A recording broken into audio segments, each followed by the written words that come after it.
We're starting 78A, Ayin Ches Amud Aleph. Mayim Kedei Lashapem Asakila. It's about 8 lines from the top. How much we're talking about minimal size measurements for carrying that are significant, that if someone carries on Shabbos, he'll be liable. So, how much water? The Mishnah said, "Kedei lashbem skila." This is to wet an eye ointment. Maybe it's like a cloth or just a paste. Amar Abaya. Abaya says Mechti. Mechti is now that, or let's see. Kol milsa d'shchiach v'lei shchicha.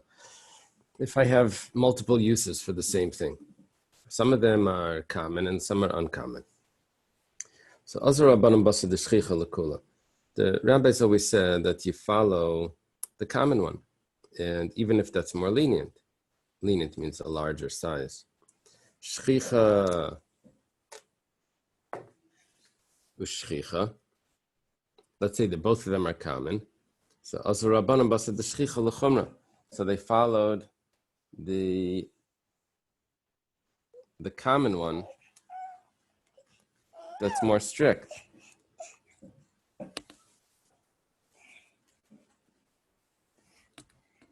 Second, I wasn't expecting. Started a little later. Okay.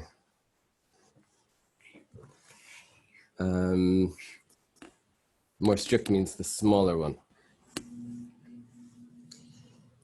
So we're going to go through the examples. Yayin, let's say it's wine.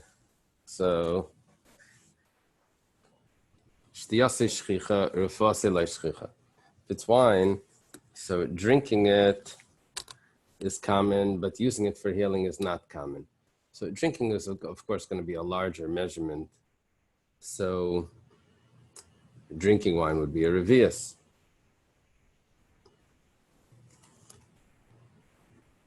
So therefore, Azal Rabbanan Basa d'shchicha l'chumra.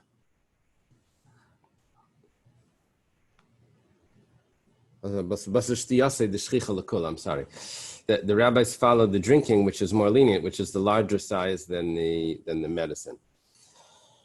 That's when two things are common. Chalav. What about milk? Achilasa shchicha. Eating it is common, but using it for medicine is not common. So, the rabbis use the larger size, which is more common, to be lenient.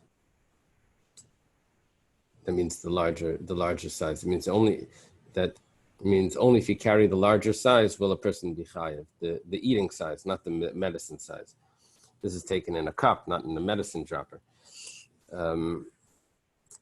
Dvash, what about honey? Both of them are equal. You can use them for eating and you can use them for medicine. What was the medicine of honey?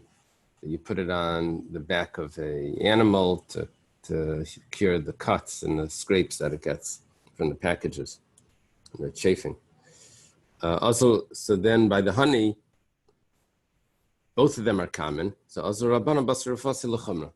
the rabbis followed the more strict one, which was the healing one, which was smaller. Basically, if you have common and uncommon, you follow the common. And if you have two things that are common, you're more strict. Elamayim, what about water? Michti, 1 second. Let's see. Drinking it is common, but using water for healing is not so common. So my time also. So why they use water? We should have said water is drinking a revius. Why they say water is mixing it in an eye ointment, which is a very small amount? Shouldn't this be the common measurement of a revius? Abaya b'glila shanu. Abaya answers this. Abaya was talking the whole time, and he says, this is in the Galilee. This is taught in the Galilee. Well, Rashi tells us that in the Galilee, they wouldn't put wine or milk inside the kilar because they were poor and they would only use water in the kilar. So therefore, it comes out that the kilar, which is this eye medicine, and drinking water was the same. It's a little surprising, because how often would they use the eye medicine? The water they have to drink all the time. There's a nice pshat from Rabbeinu Chananel. He says, Beglila Shano, this is a special Galilee water which was used for eye medicine. So what do they call those? They have expensive bottled waters. Whatever. This is the special Galilee water that this is good for the eye. Oh, wow. This is good for the eye. So that's why this had an equal usage of drinking or using as medicine. So such water has the medicine measurement, which is much smaller. If you carry even a little bit, a person would be chayav. But regular water would taka be a revius. This is Mei Galil that has this measurement. There was one other pshat. It says here that the people in the Galil were poor. Yeah, that I have from Rashi. The people so they wouldn't use the wine. My only question on Rashi is how often would Rashi makes it look that they would never use anything other than water in the medicine. But I'm looking for that the practice of using the water for medicine and drinking would be the same. Now, I assume they drink water more often than put on eye medicine. There's another pshat where I saw that they didn't drink water in the Galilee. They only drank wine. It's the opposite. So therefore, what was water used for? Oh, this was used for the medicine. So then it becomes the same. And that makes sense. They grow grapes, no? In the Galil. But those nice wines. Okay, Rava Amar Afil Teim B'Shar Mekaymis. Rava says you don't have to give this answer. This is called the daichik, when you limit things to certain. The Mishnah was referring to everything. Come along, we limit it to a specific type of water, a specific type of location, whatever. Rava says no. You could say it's talking about every place. And Kiddush Shmuel, and it's what Shmuel says. The Shmuel Kol Shakyani Masu. All drinks are healing. I guess it means like all water. Any liquid that you put into the ointment is healing. Umetalali, however, they cause the eye to become cloudy. I guess that word would be like metallalasa is like a sukkah, like shade, like as if there's like grayish, like doesn't shine brightly. The eye doesn't see brightly. I guess that's the pshat. Maybe it makes the eye stick together. Or maybe this like creates like a pus in the eye. I'm not sure. Labar mimaya the massive metali, except for water, that is good for the eye. It makes the vision good. I guess what Rava means to say, at least according to Rashi, is that the water was used in this eye ointment very often. Again, we have a nice pshat from Rabbeinu Chananel.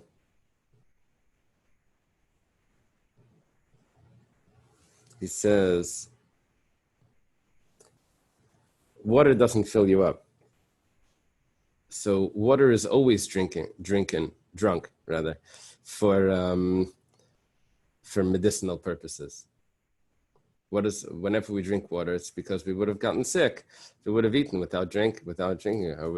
So the water is not there for food. The water is there as medicine. So some people don't like to drink water, so I'm not taking medicine. So they drink other juices, whatever. But according to this, water is just medicine. So therefore, I have different types of medicine. Yeah, I drink at the meal. I drink a revius. But other medicines is put in the eye ointment. So we're going to use the eye ointment. Water is medicine. That's what, according to this Rabbeinu Chananel in Rava.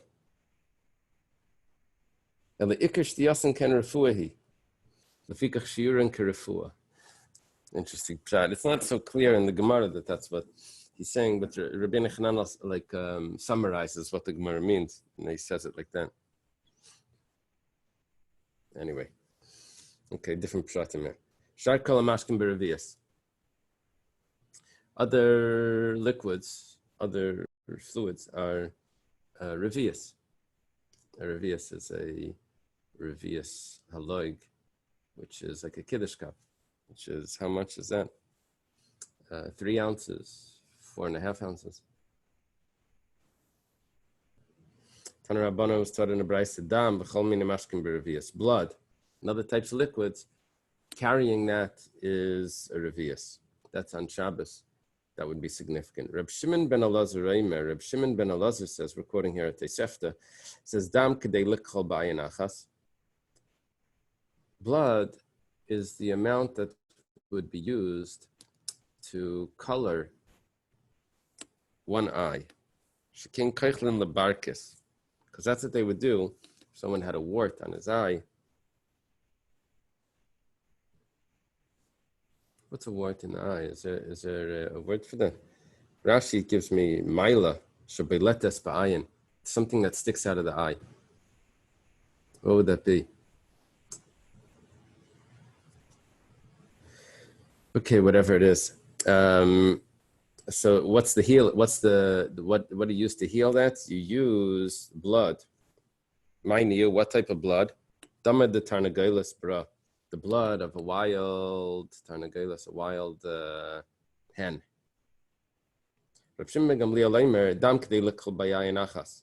Blood, there's also the amount to paint one eye. Because you put it on for cataracts. Yared, Rashi here is more clear. He either says, Rashi's first pshat is tavlol, which I think means cataracts, or maybe it meant that there was a white line that went from the white through the colored part of the eye into the pupil, or something like that. We learned these when we learned the different types of blemishes. Or it's white spots of white in the eye. Mind you, what type of blood do you use to heal this? Dama de krushtina, the blood of a bat. The simanach, how do you know which one to use? So gava, legava, bra, lebra. What's outside, you use the outside. And what's inside, you use the inside. What's outside, you use the outside. I guess the bats hang out inside the house, in a cave. If they're in the house, that's tough. But probably they hang out in houses too. In Rhode Island, we had a large house. There were bats that would come and they would come inside the house. So if there's something in the eye that's in the inside of the eye, so then you use something that goes inside, which is the bat blood. But if you have something that's protruding outside the eye, like the wart, then you use the wild rooster, the wild hen blood, because that's outside. Outside gets outside. That's the simon.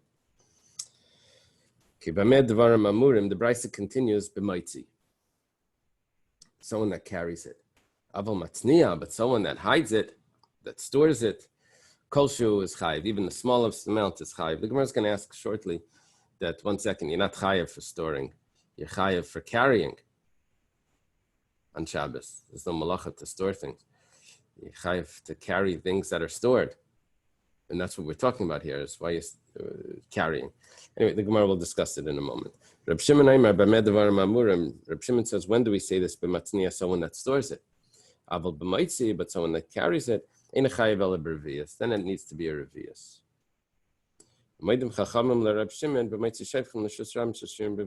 The sages agree to Reb Shimon when it's water, wastewater. That needs to be a revius. Okay, let's go back to discuss what the Brisa meant when it says, when do we give these small measurements for water? For blood. That's only someone that carries it. But someone that stores it, then it's going to be even if it's smaller. Kolshu. Amar Mar, master taught. That's the way we discuss a brisa or a mishnah that was mentioned in passing, but we didn't get a chance to discuss the details of it. So the master taught back in this brisa, in this Tosefta, it says, when do we say that you have those measurements of enough to paint the eye? That's someone that carries it out, but someone that stores it, kolshu. And even if it's a small amount, the Gemara asks, the one that stores it then carries it. That's what we're talking about, that he carries it. Abaya says, Abaya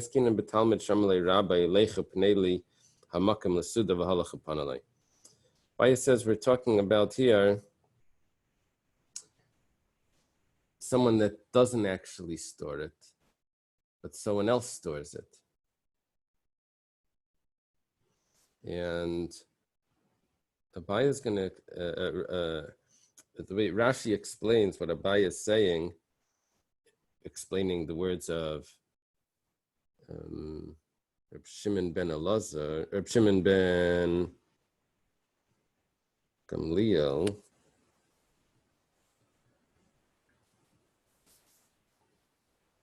Who's saying this? Reb Shimon ben Elazar, Reb Shimon ben... Yeah, Reb Shimon ben Elazar. Reb Shimon ben Elazar. Maybe it's Reb Shimon. Yeah. What did we have in the Mishnah before? He said, Reb Shimon has a special opinion about this. Masniyayim.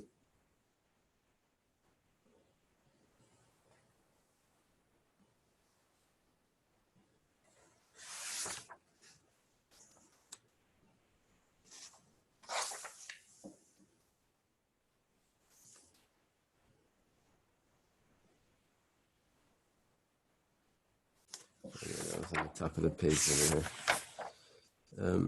Reb Shimon ben Elazar. Reb Shimon ben Elazar's opinion, we had it on Ayin Vav, was that you have to look at the item that's being stored, and then other people will be chayiv based on the owner of that item's value that he just gave to it. Even if it's a small amount, but the owner of this wants to keep it, and so he stores it, and then someone else carries what he stores, so the item takes on that let's say, call it sentimental, that sentimental value that this owner has just ascribed to it. So what's happening here is that we're saying like this. Normally the shear is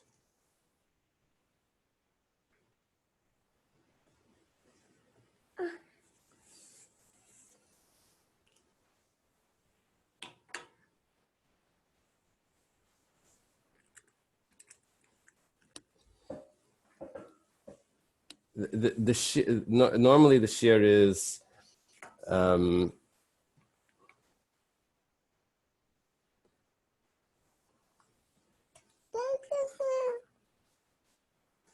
me see what the share of this blood would be.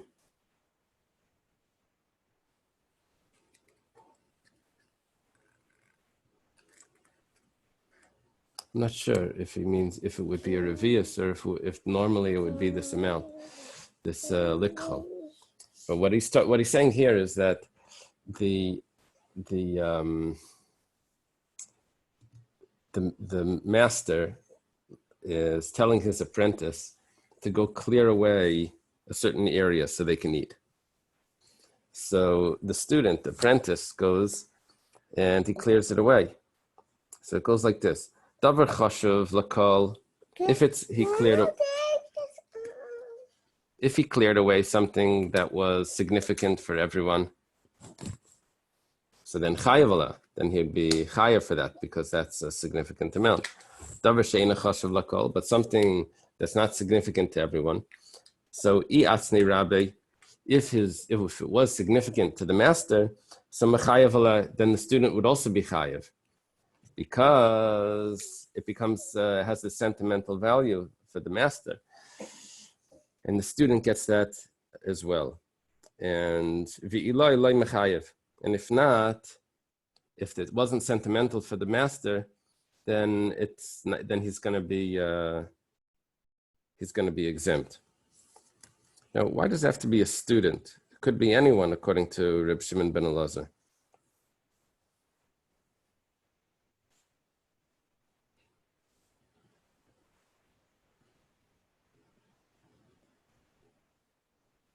And if he wants to say, it must be that the real measurement is this amount to paint the eye.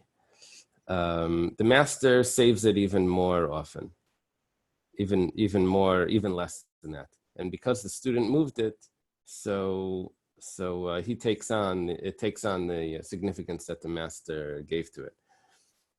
Now, Rashi says why he's saying that it's a student, because he wants to incorporate also Reb Shimon ben Elazar's opinion that the item takes on the value of the owner. But why does it have to be specifically a student? Well, maybe that's just an example. Okay, Amar Mar, was taught before, Maidim Chacham le Reb Shimon, the sages agreed to Reb Shimon, that wastewater is going to be a revius. What do you do with wastewater? There is stuff to do with it. You can use it to mix cement. But Tanya, the problem is, tit k'dei lasis ben pikur. The amount of tit is much smaller than the amount of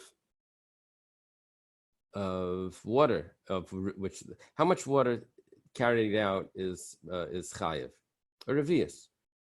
We're talking about wastewater, not other water was the amount to mix into the eye ointment. But wastewater is a revius. Why? Because you can use it to mix cement. How much cement chayev? I would assume that it would be the amount that gets mixed with the revius. That's the considerable, significant amount. The Gemara says no. How much tit is chayev? The amount that you could put on pikur. Pikur was probably an attachment that went from the bellows to the place where the blacksmith would heat his metal, heat his things. So that's much smaller than a revius. So why are we mixing them? Why are we giving two different measurements? If enough tit, a significant tit is a revius, so then why are you telling me tit is even smaller than that? The Gemara says like kasha. Hada migval, hada like migval. It depends. You see, it has to be. There's two aspects to this, and this is what's the difficulty in learning these pieces of Gemara, is that there's two factors. One is a significant amount, and the other one is normal usage. And those are coming into play, and they're confusing the laws. A significant amount is this smaller amount of tit, of cement. There's this little amount that's used for the bellows to cover over the opening. But normally, no one would carry that amount of water to mix with that tit. If they're going to make cement, they're going to make a larger amount. Once they have the cement, a significant amount is a small. In other words, you make it in large batches. Let's say cookies. No one bakes one cookie. You make a batch of cookies.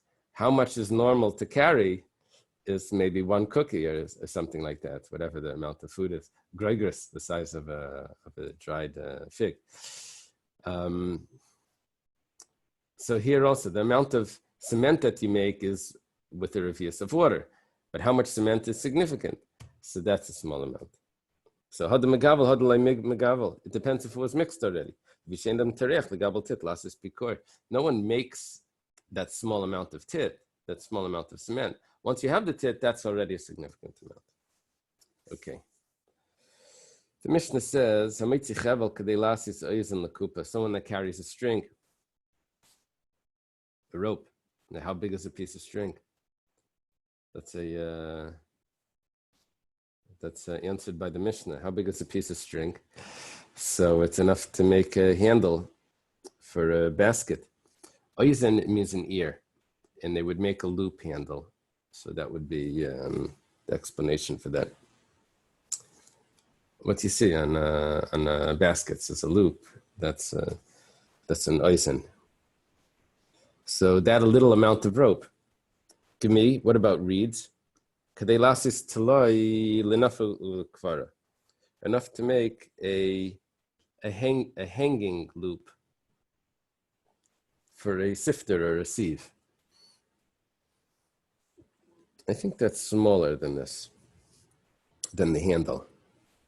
Probably is smaller because you can make a tiny loop to just hold, put it over a hook. But a handle would probably need to be bigger. You have to fit your hand in. Rabbi Yehuda says that the reed is to measure a shoe size for a child. You'd probably not take the child to the shoemaker. You would measure his foot with a reed and then drop off the reed at the shoemaker, and he would make it. Otherwise, the child would have to sit there the whole time while they're making the shoe. Niyar, paper, whatever they used as paper. Rashi says they made it out of grass. I guess that means papyrus. To write on it a kesher muchsin is a tax receipt that you paid the tax.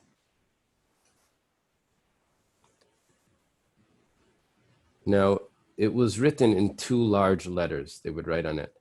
I don't know what they would write, but it was 2 large letters. That maybe it was the guy's signature.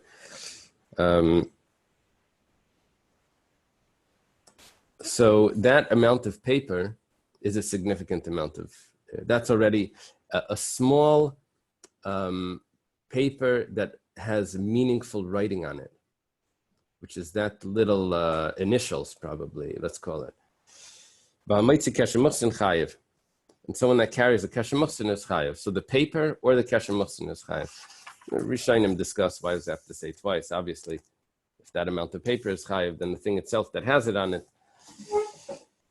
is for sure chayev. It's that amount of paper and it's the item.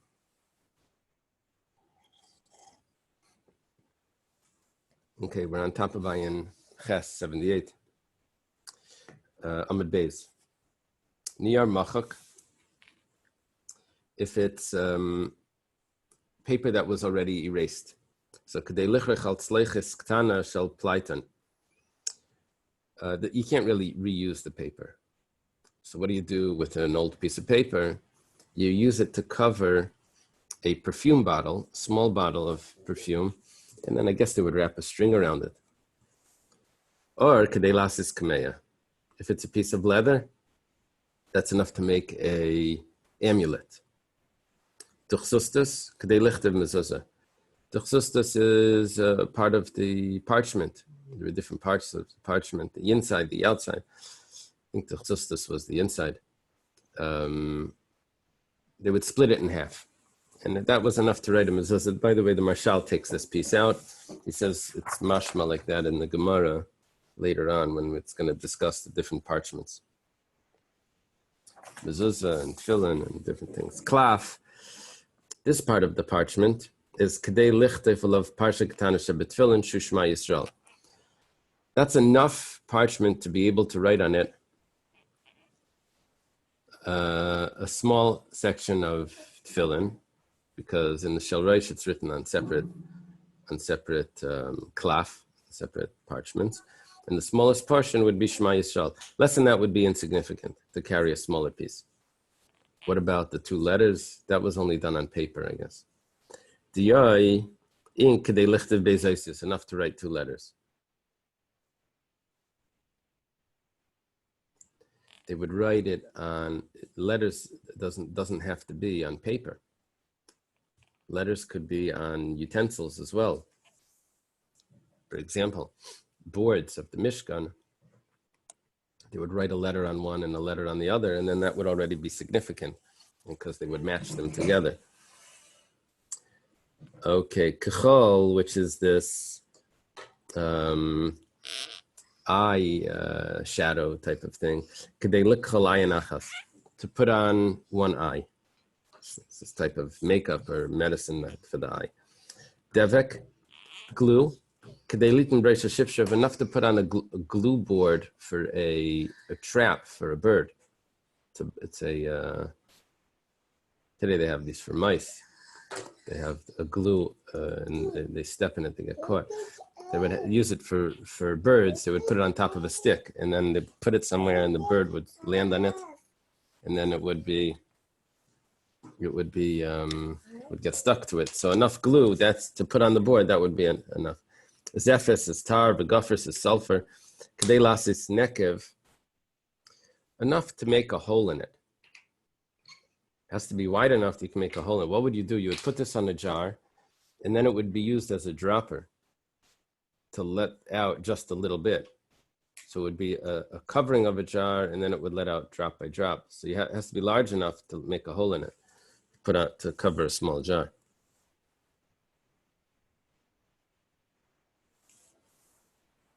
It says that what jar are you using for this? Rashi says kesef chai. I don't know if he means mercury or if he means actually silver.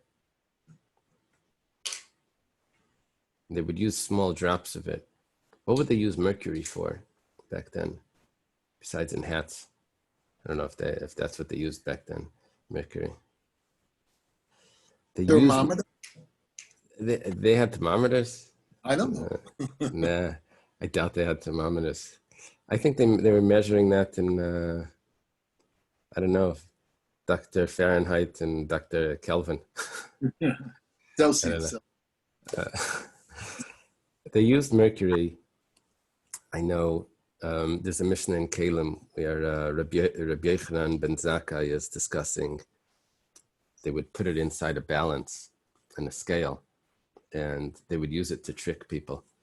They would, because it would flow to one side. If they would put in the weight first, so all the mercury would go to one side. If they would put in the food first, and then they would end up giving the guy less. No, they would put in, how would they do it? Somehow they had a way of tricking the person of how much it was. Because the weight would change because there was a hollow tube. Whatever the case is, the amount of tar or sulfur was used to make this hole that they would use to keep that liquid in to let out drops. Shaiva, what about wax? Kedelitin alpinek of cotton, that's to cover over the hole. That's to seal that hole. Charsis, this is a broken clay or broken brick, crushed clay. Kedelasis pikor shel tzurfei. This is to make, remember we mentioned a pikor over here. Tit was to make a pikor. That was on the top of the bellows, some sort of attachment piece that would go from the bellows to the thing that they would use to heat up the metal. Sid, this is a plaster or a lime. To take off the hair of a young girl. Probably off her legs or something. Rabbi Yehuda Aimer Kedelas Kilkel. This says no, they would put it on the temple to keep the hair flat. Rabbi Nechemia Kedelas Underpi. Nehemiah says no, they used it to remove the hair of the temple. Those are different words that I'm not familiar with how those came around. Probably Greek or something. Okay, the Gemara says, Chavel, we're going back to explain the Mishnah. A rope was enough to make a handle for a basket. Where it says Chavel Nami L'chayv K'dei Lasis Tzlei L'Nafel L'Kvara. There was a smaller measurement in the Mishnah. That was to make the little loop for the to hang up the sifter and the sieve. So the Gemara says, no, you don't use a rope for that. You only use a reed. Kivan decharak b'mana layavdi yanchi, because it scratches the vessel, so they don't do it.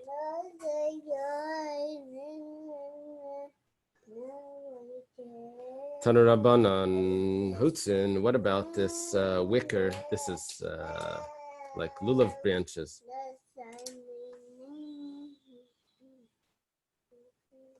Kadelas says in Lasal, kfifa mitzvahs.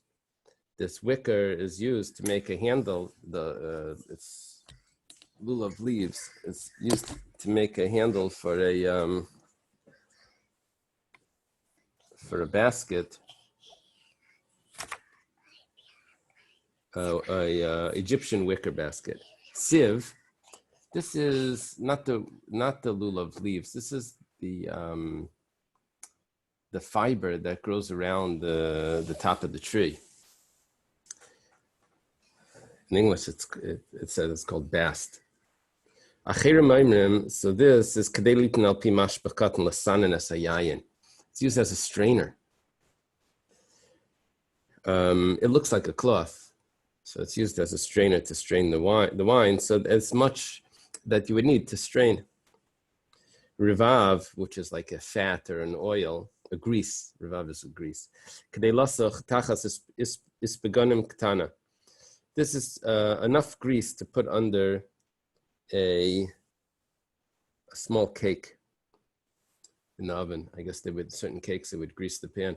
I know some cakes they would put directly on the coals. This was a cake that was in a pan or whatever. They would put a little grease in it. B'kamashira, how much would they use? It's kasela, the size of this coin. Vatanika Gregors, but we have another brisa that says it's the size of a dried fig. The Gemara says Idivi Chad Shiuru. It's the same size. It's not a contradiction. It's the same thing. Okay. Mukin.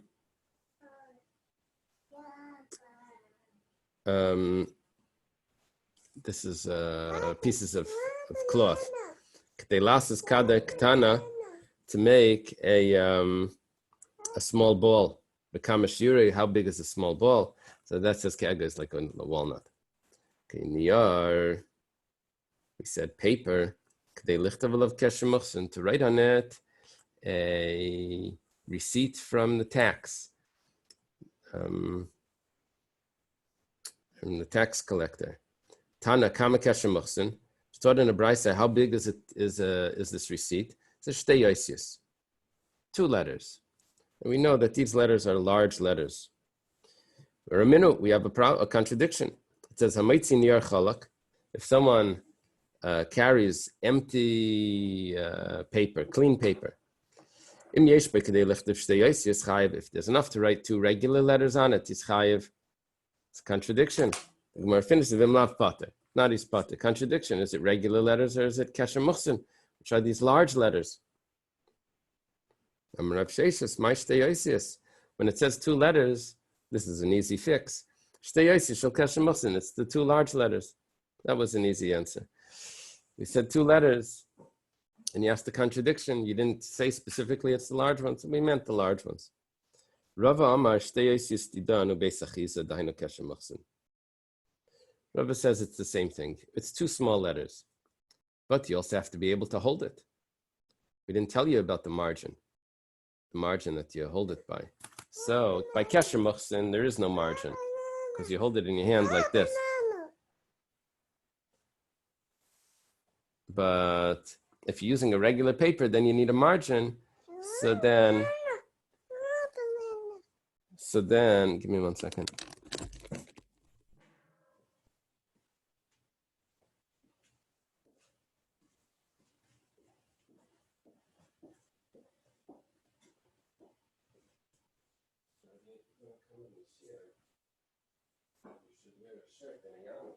You look nice. Okay? I'm going to talk to you now. Be a good boy. Say the bracha. Get the shirt and the okay.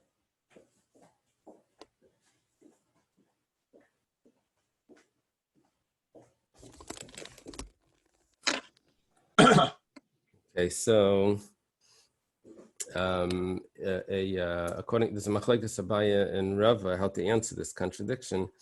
Abaya said that it's the same thing. They're talking about the two large letters.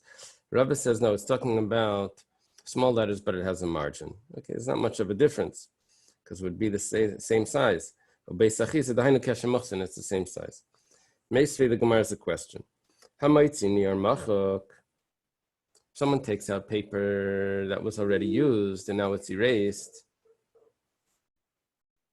Bishtar Perua. And also a document that was already paid up. So that is a useless document. If it was a loan that was already paid, what do you do with that? It's a receipt. You're not supposed to save it. We'll discuss in a minute what you're supposed to do with a paid loan document. But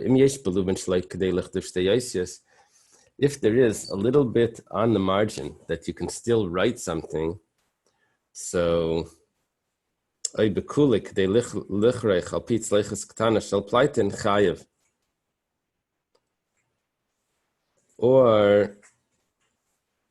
if the whole thing is big enough to cover over a bottle of perfume, then chayev. In love potter. I had one of my bosses would always, whenever he'd give me a paper, always gave it to me with things printed on the back. I guess he was trying to show that to conserve, that he's always reusing paper or whatever. Also, that's habit.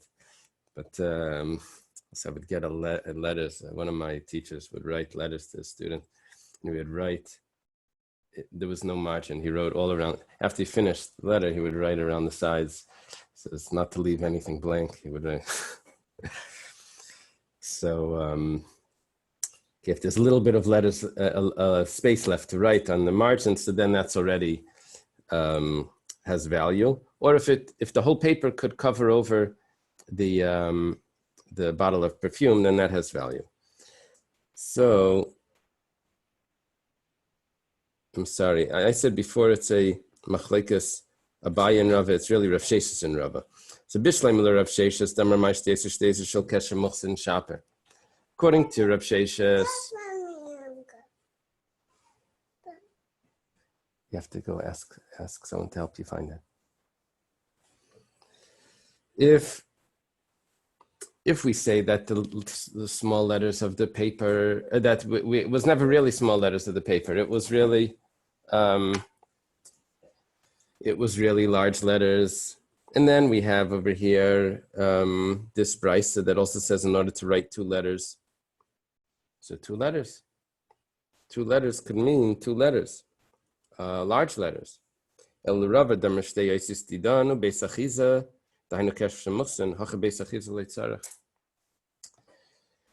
If when it says two letters, which is what Rava's opinion, Rava says two letters means two small letters.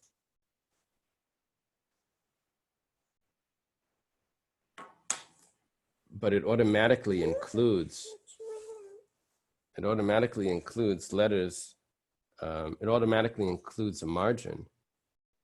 So here, when we have a paper, 1 second.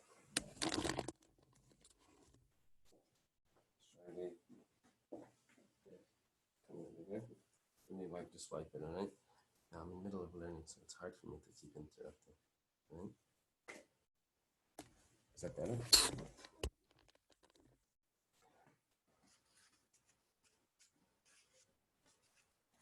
So if I have a paper that has already a piece of it could be used to hold. For example, here I have a document that has empty space on the side. I don't need a beis achiza. I don't need to hold anything. Why? I don't need a letters plus a margin for those letters because I can hold it from the part that was written on, which is useless now. But I already have. If I needed a place to hold it from, so I already have that place to hold it from, which is the used up document.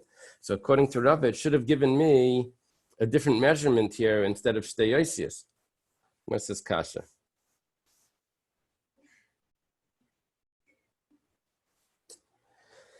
Tana Rabbanan. Okay, we'll start in the Bryce. So, Maitzi Keshem Muchsin, Achle Hirel Muchas Chayev, Yisrael Muchas is Pater.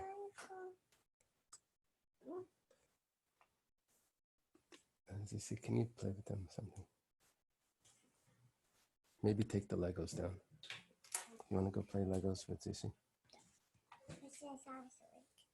It's okay.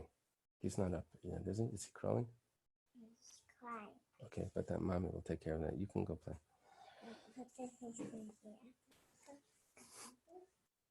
So, if it was already shown to the tax collector, then he's going to be pater. Before it's shown to the tax collector, then he's chayev.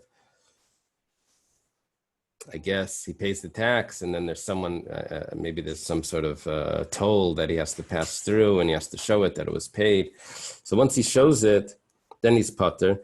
But before he shows it, then this is significant, and so therefore he's chayev. I'm not sure what type of tax it is. Maybe it's a head tax that he has to pay, and then if he tries to leave the area, he has to show that it was paid, and he's not avoiding the tax. That's probably what it is. He's crossing a bridge or something. He has to show, yeah, I paid the tax, I can leave. So if it was shown already, then he's pater for carrying this. It's a useless item. Rabbi Yehuda says, no, you still need to hold on to it. My binayu, what's the difference between these two opinions? Why are they arguing about this? Does he need it or does he not? Amar Abaye ike binayu rihiti muchsa. There's another type of tax collector, and he runs after people and he catches them. And even though he already showed this piece, that his receipt, but nevertheless, the guy may show up and he's going to have to show it again. You have to save these things just in case this audit shows up. He needs to show it. Rav Amar Muchas Gadol Muchas Katan Kabinayu. Well, there's these Muchas Gadol and Muchas Katan. I guess two types of collectors. You only show the receipt to the large one.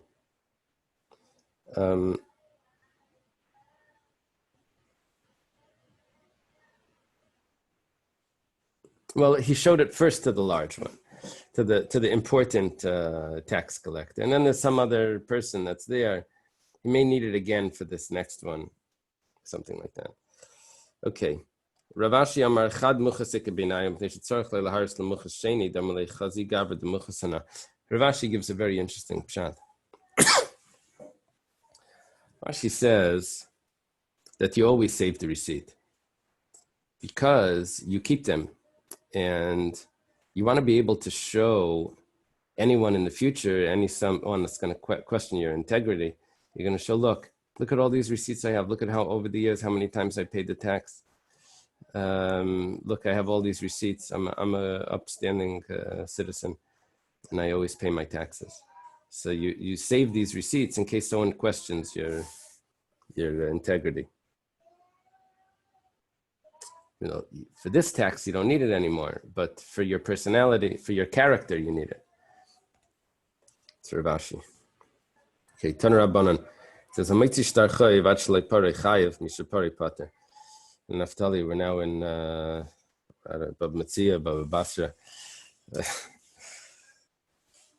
So there's a document, a loan document. So the loan document, the way it works is someone borrows money, and the lender has a document that says that so-and-so borrowed money. When it comes time to paying up, let's say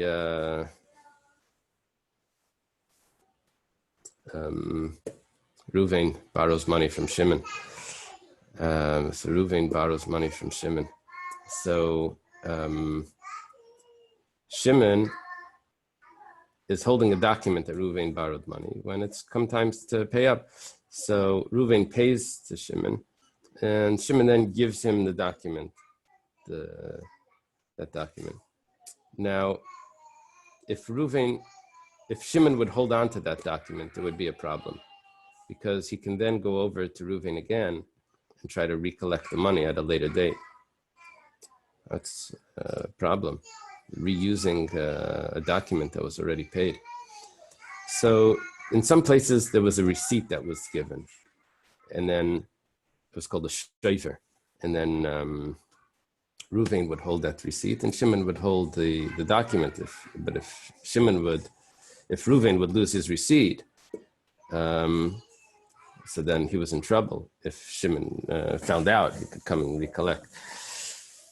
So it was said that it was supposed to be destroyed. That was that original document was supposed to be destroyed. So here it goes. If someone has a document that was not paid up yet, so this is a very important document. This means that you can collect the money. So then he's chayav. But mishapara, once it was paid up, then he's pater. You're not supposed to have that document. It's a useless document, and you shouldn't even be holding it. If you carry it, it's insignificant. It's not a good document, and it has no meaning.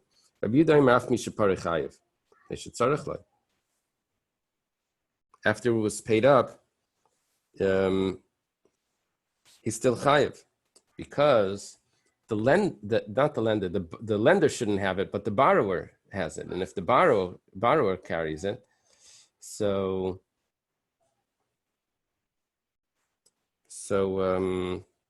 he needs it. Well, it asks, 1 second. My binayu, what are they arguing about? Who needs this document? Amar of Yosef, asal l'shtar prua kabinayu. This is machlekes if you're allowed to hold on to a paid debt document. Rabbanan sabri asal l'shtar prua. One say you're not allowed to hold on to it. Rabbi Yehuda sav mutal l'shtar prua. Rabbi Yehuda says no, you are allowed to hold on to it. The Rabbanan hold you're not allowed to. It's based on the pasuk al tishkem ba'alecha avla. You shouldn't allow corruption to be in your house. So even if you say, oh, it's an old document, I'm just going to use it to cover a bottle, so it's forbidden, because it may end up being used to recollect the money. The borrower doesn't hold on to it either. He's afraid, let's say I lose it, this could become dangerous. If it ends up in the wrong hands, this could be used against me. The other opinion holds, Rabbi Yehuda holds that you're allowed to hold on to a document. Why? Because they would write a receipt. What are you worried about? There's a receipt that says you paid it. Okay. Abayam, that was the opinion of Rabbi Yosef. That's the machlekes Rabbi Yehuda and the Rabbanan. Abayam edkuliyam asal l'shtar prua. Abaya says that you're not allowed to hold on to, everyone agrees you're not allowed to hold on to a paid document. We're not writing receipts. Receipts are dangerous, because let's say you lose the receipt. That means everyone has to hold on to their receipts. Better just tear up that original thing, and it shouldn't come to have any problem. What value does this shtar have? We're talking about a document that was not verified. It doesn't have what's called a hempik. It doesn't have a notarization, or it doesn't have the signatures were not verified. So how do we know it's a good document? It's a good document because the borrower said, it's true. This is a real document. I wrote this document. It says that I owe you money. However, I paid you back already a month ago. Why are you taking it out again? It's called Moide B'Shtar Shekasvu. I agree that this document was written. However, I paid you back. So there's a machlekes if tzarech l'kaimai or ain't tzarech l'kaimai.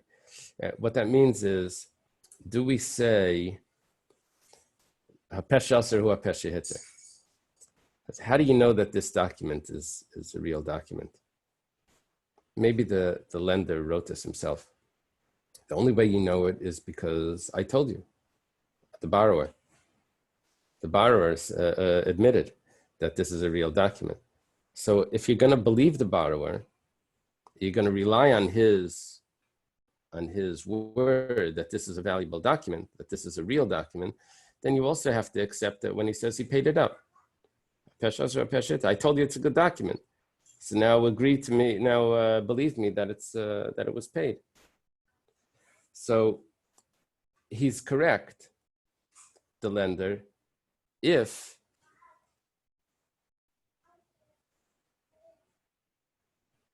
I hold tzarech l'kaimai.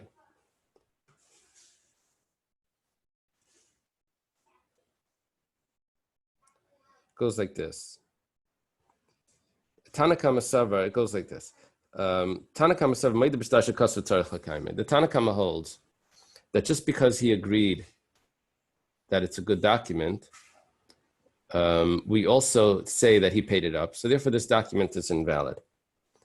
If you want this document to become valid, then you have to go to other witnesses that can tell us that this is a valuable, that this is the correct signatures, and then you lose the pesha asar. Once you lose the pesha asar, I'm the one that told you that it's good, and you're relying on me. So now you have to trust me that I paid it up. But we can go back and tell them we're not relying on you. We have an outside source that tells us this is a good document. If that's the case, that until I have that outside source, then this document is worthless. That's the Rabbanan's opinion. That's why if you carry a paid document, it's worthless because it was already paid. What's it going to be worth? Even as a lie, it's not worth anything because the loiva is going to say that, yes, it's my document, but I paid it up. Rabbi Yehuda he says, no, you don't have to verify it. And the person can actually take the document again and use it. And the loiva is going to say that, 1 second, yes, it's my document, but I paid it up. He doesn't hold of that pesha asar. We say, no, we have a document here. If you paid it up, why does he have the document? So therefore, it still has value. This document could be used in fraud, but it could still be used. Rabbi. Yeah. I know Naftali recognized the picture behind. I'm sure most of you don't. But in the days before computers, when we would put money in the bank, you carried around a bank book, looked like a passport. Every single deposit and withdrawal was printed in this book. You don't have that documented book. You don't have any proof of a withdrawal it's very similar to the argument in the Gemara, because you needed the proof on paper that you either had the money in the bank or you took the money out of the bank. Wow. So that's everyone had a bank book in those days. Right. The Daf Yomi shir is not a remember back in the old days shir. That was before your time. But then every once in a while in the newspapers, they would put in lists of people that had money that forgotten bank accounts. So you could find the back. Okay. So umay ad shlei paru, umisha paru, ad sheyomer leiva parati v'lei parati. So what does it mean if it was paid or if it wasn't paid? What it means is, if the loiva says that I paid, then he's going to be pater. If he says that I didn't pay, then he's going to be chayev.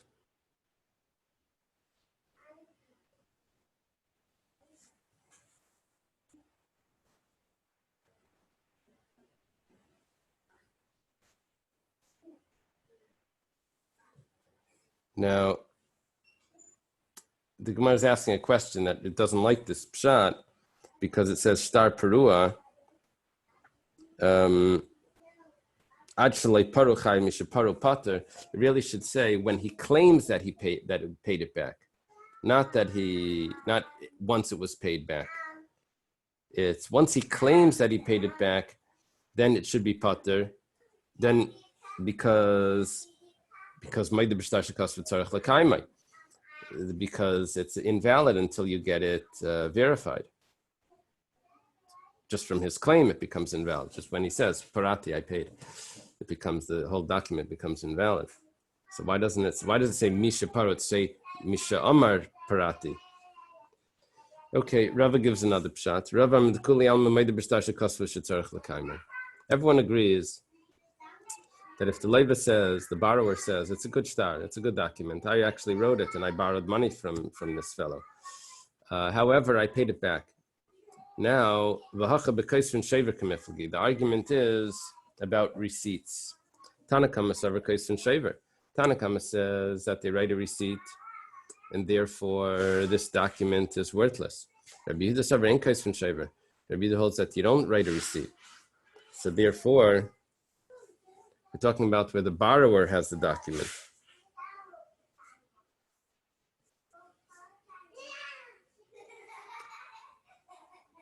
And the borrower has the document to show that he paid in case the guy comes again.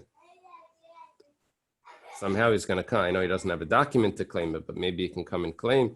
You have to hold the document to show that you paid. Ravashi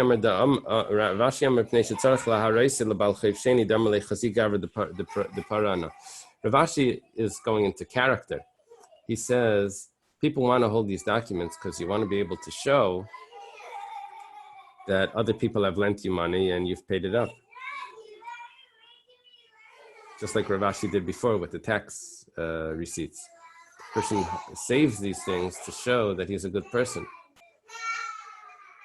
Sort of like the Meshulach comes around, shows your check that some big Gvir has written, or a check from the Rebbe that sometimes they say, see, my organization is so important, I even have a check from. Okay. Or, Kedei Lasis Chulu.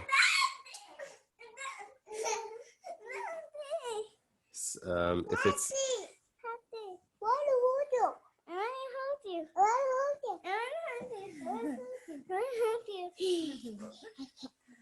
okay, Marcia, can you get him a yarmulke and a shirt? We said about leather or hide. Daddy, look at this. Yeah, that it's if it's the size to make a kameya, which is an amulet. It goes like this. Rava asked from Rav Nachman a question. Now, some of these questions is very obvious, but we mention it because there's other questions that are significant. If someone carries skin, hide, how much hide is considered significant that he's carried? Can you take him to play at the Legos? Shaggy, go play with the Legos, okay?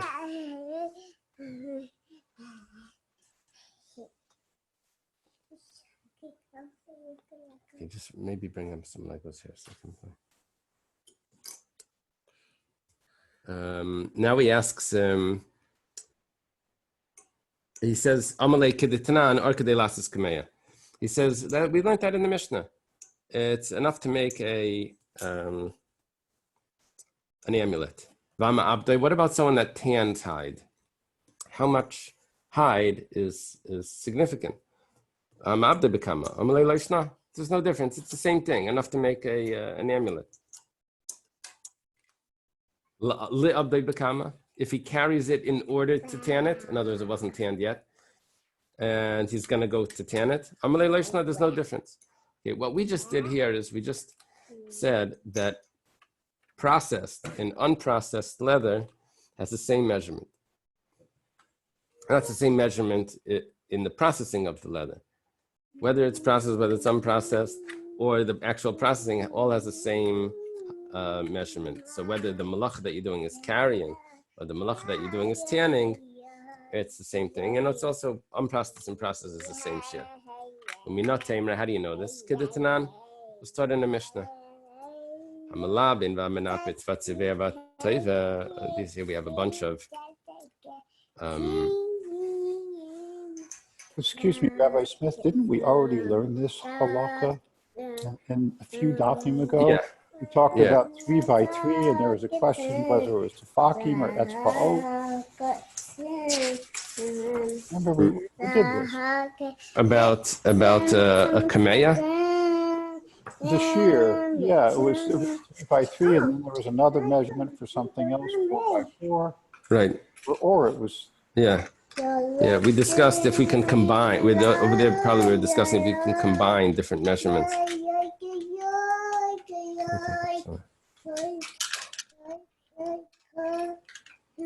Should I come with ZC?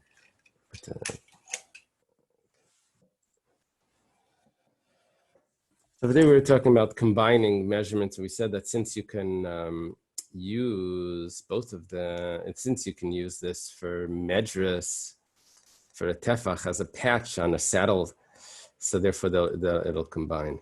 So we said it was, you can combine it to the larger measurement. Now, so you're asking,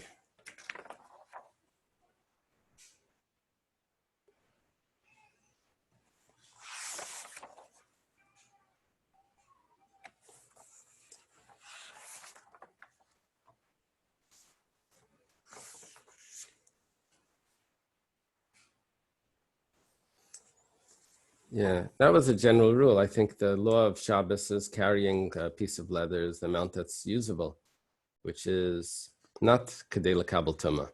It's what would be significant for a person in value.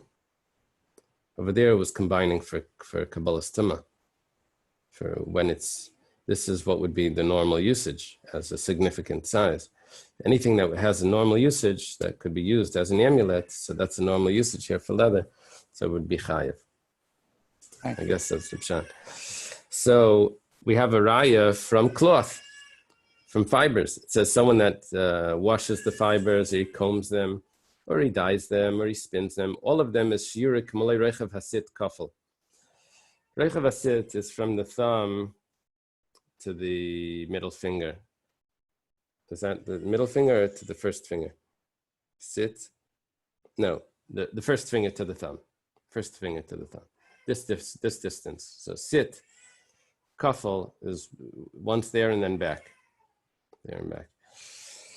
So now v'ha'ireg beis chutin is also shira k'malay rechav hasit kafel.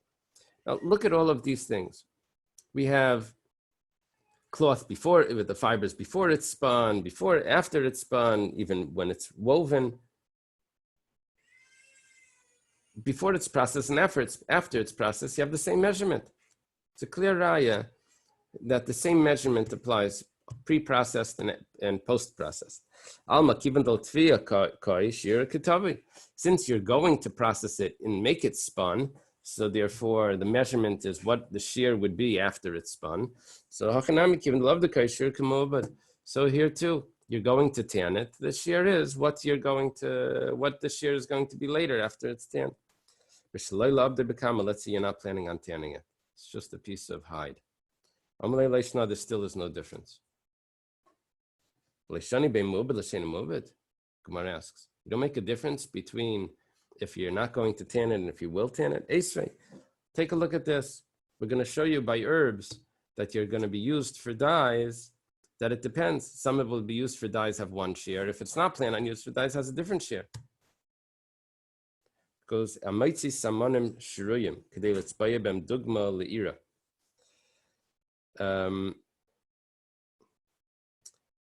If the herbs are soaked, and they're soaked in order to be able to make dyes out of them. And how much dye do you need to be able to make out of them that it should be significant? So you have to be able to get a sample to the amount of cloth that would be used to stuff up the shuttle. The shuttle was the piece that went back and forth in the loom. So there was a ball that was in there, and what they would do was a very interesting little piece. The ball would be held on look at this. This is interesting. You see it spins. So this would be filled with cloth, and this would spin. It would spin with yarn. Now, here it's stuck inside from top to bottom, but really it was opened over there. So what they would do is they would put it in, then they would press a little piece there to close that, so that way they could take it out and put it back in. So that little piece was a that would block the piece from falling out, the ball of yarn, thread from falling out. that was the size that you would, that was a significant piece. So you have to be able to dye that little amount of cloth. But if it's talking about these dyes that are not soaked, tanan klipia gaisim klipia remainim, sata supua, shells from walnuts, pomegranates, other types of herbs. Pua, we said, was matter, was some sort of animal food. But over here we have a different measurement. Over here we already have to dye a piece of cloth the size of that would cover a something on the hair covering, which is a much larger size. Okay, so our question is that apparently when something is going to be used for dye, it's different than when something is not going to be used for dye. If it's not soaked yet, if these dyes aren't soaked yet, that's similar to the hide that's not processed. In dyes that weren't soaked, we have a much larger measurement. So therefore, for the hide that's not processed, you should have a larger measurement. The Gemara says,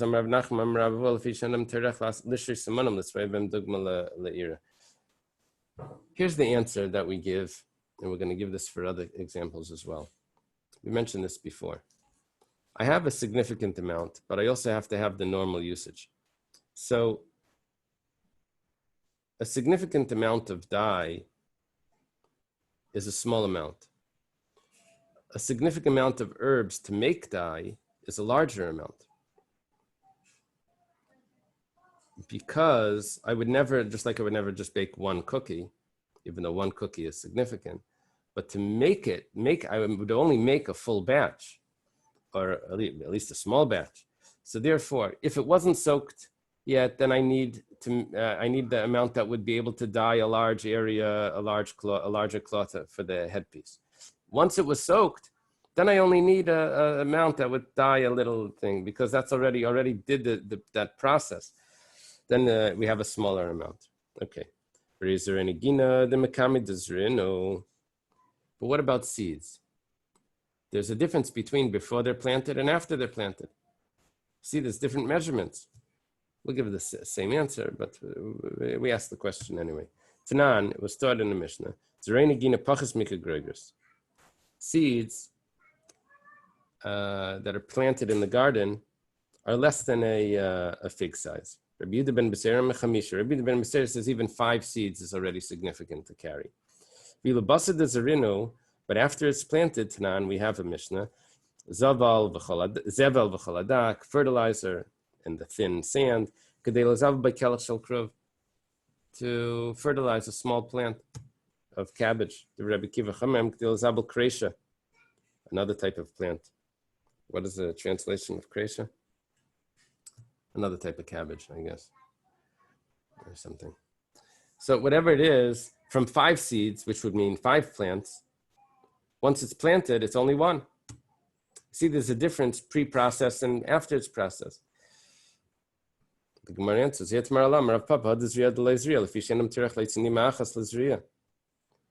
answer that Reb Nachman gave.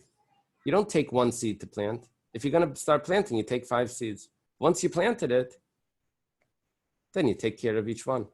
So there's the normal usage as well. For Reitit, we go back to this cement or tar or plaster, cement. The Makamid Legvinatanya, before it's mixed, it was taught in a Bryce. How much water? Is the amount of water that to mix cement, and we said that's a revius of water. We deliberated on that. We asked about this. What do you do with that water? You use it to mix with the cement. A revius of water is used to mix it. But after it's mixed with the cement, Tanya was taught, a very small amount, just to make that little opening of the bellows that goes into the hot crucible. They smelt the the metals. So Hasam Nami, the Gemara answers, Kedam lefi shein adam tirech legabel tit lasses ben pikor. It's exactly our answer that we've been giving. We gave it 3 times already. That when you're making the process, then you only do a large amount. After you've made it, then even a small amount of it is significant. So when you're making the cement, you need the amount that we'd use in processing cement, which is a revius. But after you made the cement, then how much cement is significant? The amount that was used to cover the bellows. Tashma. Taught in the Brisa, Dam Rab Chia Barami Mishmei Deula. Rab Chia Barami taught in the name of Ula. Shleisha Eirsin. There's 3 types of hides. And there's 3 steps to the process of making hide, and each one gets a name. Matzah, Chifa, and Diftera. Matzah Kamashmai. Matzah is what you think it means. It means nothing was done to it. It's original hide. It's just a flat piece of skin. The loy maliach, the loy kamet, the loy afetz. You didn't put the salt on it. You didn't put the flour on it, and you didn't put the afetz is like a gall, like a type of acid. That was the kamashir. How big is matzah? That's significant. Tani Reb Shmuel bar Rav Yehuda kedei latzer by mishkalas ketana. Apparently, the weights would get rubbed out. It wasn't like steel. It was metals that if you would move it around, it would get rubbed out. You would need it to be exact.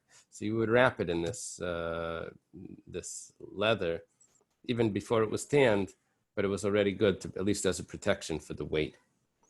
The kama, how big is that? Amarabaya riva de pumpadisa. It's a quarter of the weight of pumpadisa. That's a small weight. The metal that they were using for these weights was probably a softer metal. Lead or something. Chifa is the next stage of the process. The maliach v'lei kamiach v'lei afetz.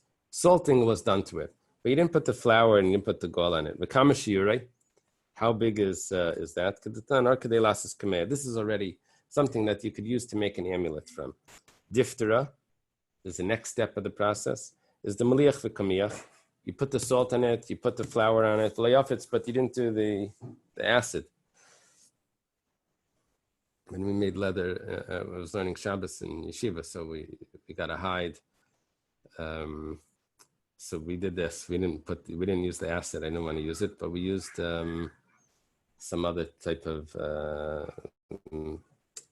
powders that we put on it. The kamashire, how big is that? Could they lichtav a get? To write a get on it. Get is, I think, 12 lines, right? The gematria get. Gimel and Tess. It's 12 lines. Ketani Mias. It was taught in the Brisa Kedei Latzer by Mishkeles Ketana.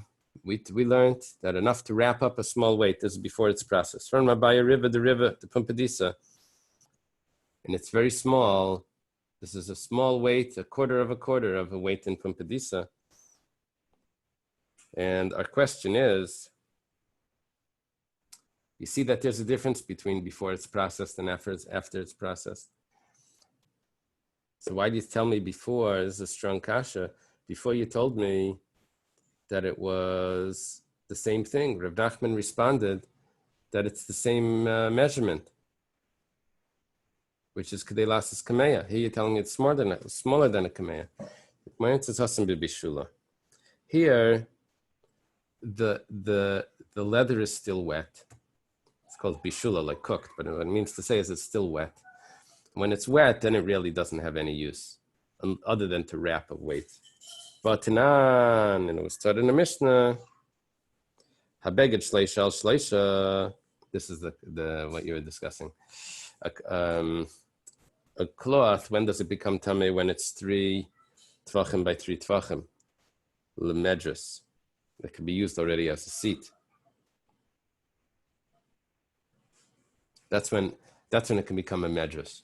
It can be tamei for maga, for touching, even when it's 3 etzbois. That's why those cloths are 3 fingers. But to actually used as a seat, that is when it's 3 tvachim.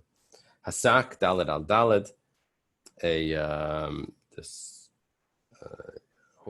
goat here. Ha'or, leather is 5 by 5. Hey al hey. Mapa tzvav al vav. Bein the medrus, bein the mace. This is for pressed, is whether it's for medras, whether it's for pressed fibers, whether it's for sitting on or whether it's just for touching. The Tani Allah, the problem is, was taught about that. Big problem. The Brisa says that the same measurement that you have for carrying is the same for Tumah is the same measurement that you have for carrying. My answer is Ahu b'kartuvla. That's talking about where it's a different sort of leather that they would cook it up, make it, they would boil it up. It would get very hard, and then they would use it as a cover for things. So this needed a larger measurement. Other types of leather was not made like this, and they could use it for smaller, just to make a kameh. Okay, let's leave it over here. Shakaya.